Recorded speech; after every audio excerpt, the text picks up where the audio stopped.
Hello viewers, myself Rabindrachandra. আপনারা দেখছেন SBN pay Bangla. আজকে দেখাবো কি করে সাইন আপ করতে হয়।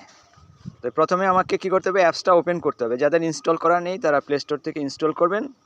করার পরে এই যে এসবিএন পে ওপেন হওয়ার পরে এইবার দেখুন এখানে আছে প্রোফাইল।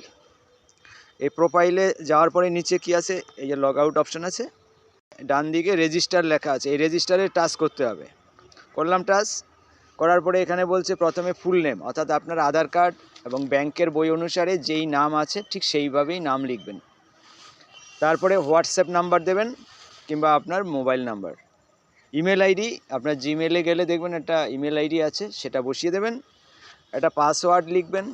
পাসওয়ার্ডটা আপনার নাম লিখে সঙ্গে দুটো সংখ্যা দেবেন, একটা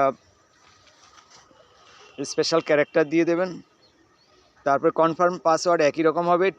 টিপিন আপনার 4টে সংখ্যা হবে, 4 ডিজিট, অর্থাৎ ফোনপে গুগল পেতে যেরকম আমরা যেইভাবে পিন নাম্বার দিয়ে থাকি 4 সংখ্যার, ঠিক সেম প্রসেসে 4 ডিজিট এখানে দেবেন, 4টে সংখ্যা দেবেন। তারপরে স্পন্সর আইডি, অর্থাৎ আপনি যার কাছ থেকে এই লিঙ্কটা নিয়ে যুক্ত হচ্ছেন তার স্পন্সর আইডিটা এখানে বসালে তার নাম শো করবে।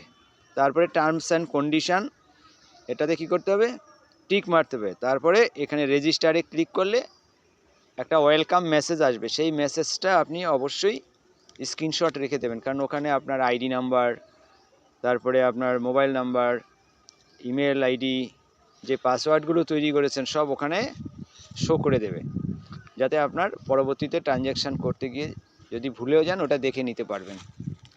তো এই হচ্ছে প্রসেস। তারপরে এটা যখন হয়ে যাবে তারপরে লগ ইন অপশানে চাপ দেওয়ার পরে যখন টাচ করবেন তখন আপনার ওই যে স্পন্সর আইডিটা আপনার ক্রিয়েট হয়েছিল সেটা বসাতে হবে। বসানোর পরে এবার এই যে এখানে একটা পাসওয়ার্ড দিয়েছিলেন, এই পাসওয়ার্ডটা আপনাকে দিতে হবে, যেটা লগ ইন পাসওয়ার্ড উপরে। এই পাসওয়ার্ড বসানোর সঙ্গে সঙ্গে লগ ইন করলে আপনার পেজ ওপেন হয়ে যাবে। এইটা হচ্ছে কি করে সাইন আপ করতে হয়।